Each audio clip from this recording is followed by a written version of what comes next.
McNell and Will Harris from Birdlasser are joining me in studio now. They're going to introduce us to the brand new app that allows you to log your bird sightings. Hello, guys. Hello, Jen. Good to be in studio. All right, tell me about Birdlasser. It sounds pretty cool for bird enthusiasts out there. Yeah, I'll give you the high-level overview, and then Henk will draw down into the detail. Birdlasser allows you to record your sightings and then share it with conservation bodies out there. Your sightings of birds.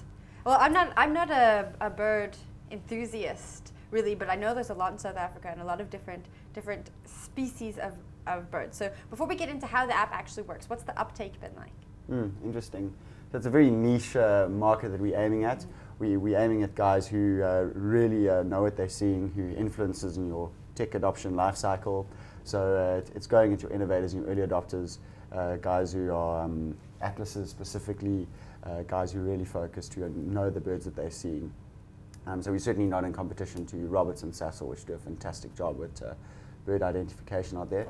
Take-up's been good. I mean, it's looking at birders in totality, birders who really know what they're doing, birders who atlases, and I think just up until our last version release on App Store, birders who actually can log in through Facebook. So Henk, and for iPhone only. And for iPhone only, I think that's critical. Yeah, development on Android has started this month, and I think it's going to start and kick off on Windows in December. Henk, over to you regarding uptake. Really good. We initially thought we'll get maybe 50 to 100 in the first couple of months. We are on just over 250 downloads now in just over 2 months. Wow. So it's surpassed our expectations. Uptake's been really good. And a lot of people being introduced to birding and into atlasing specifically. Now, what is atlasing? Okay, so atlasing is something the guys at the UCT came up with. It's about birding with purpose. It's about going out there, logging your sightings, and that data gets sent to the animal demography unit of University of Cape Town, and then they do run models against it. And more specifically for conservationists to go and pull the data and see what's happening with our bird species, whether it's migratory species, their patterns, where species are under threat, and with urbanization. So it's doing some good work. So people participating in their hobby, sending in data, doing nice work at the background. And is it only for South Africa? Southern Africa. Okay. So it includes Botswana, Zimbabwe. Yeah. But the idea is to take this further. The guys at the UCT is trying to get this atlasing to go global. Now, are the two of you bird enthusiasts? Are you? Yes, I am. And how have you? I know you developed the app, so maybe you're going to be a little bit biased. But how does it work into your routine as a birder? Well, I'm the first to raise my hand if they need a tester. So every time a new version comes out, I go bird. We've got a few pilot testers as well. Guys that's very big into the birding scene, very enthusiastic. We distribute a developable to them. They go out and I tell them what the new features are, and they go and try and break the app. Oh, wow, that's exciting.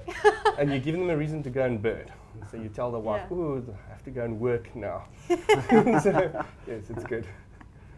Now, and I think by virtue of this app, I've become a birder. My life list stands on the maximum amount of birds that you can see in South Africa is about 920, but I think 850 is a stunning number. Yes, but you're not close to that one. I'm just off, yeah. Very respectable. I'm on 86 at the moment, but that went to 87 when Henk spotted a gull outside, which was the life of for me, taking me to 87, yeah. So the idea is to get people like him in there, start by using the app, start getting them interested in birds, and then doing some good in the background as well. Now take me through how you use it. So you take a photo of the bird. Do you take a photo of the bird? You don't? No. No, so I don't even know how to use it. No, so you just go, it's very simple. You switch it on, you say where you are, you create a trip, and there you go. There's a big green log button. And you say, oh, I see a Hartlips gull, click log. From the list, select Hartlip gull, and there you go. It's in the memory. Okay, so you build a trip card with this, all the sightings. And then you mentioned that you can log in with Facebook. How do the two correlate? Can you share your sightings on Facebook? Good question, yeah.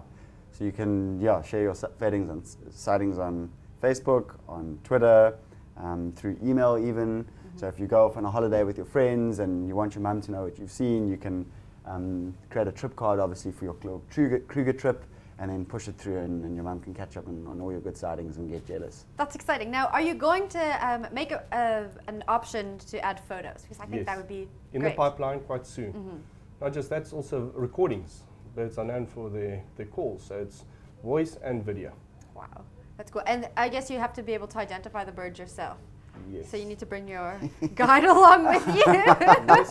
Luckily, those things are also on the phone by now. Yeah. No, again, I think Sasso and Roberts have done some wonderful stuff with bird identification. Some really good books out there. I think there are probably others also. Yeah, Newman's, they're quite a Newman's few. is good. Quite a Yeah. few. Yeah.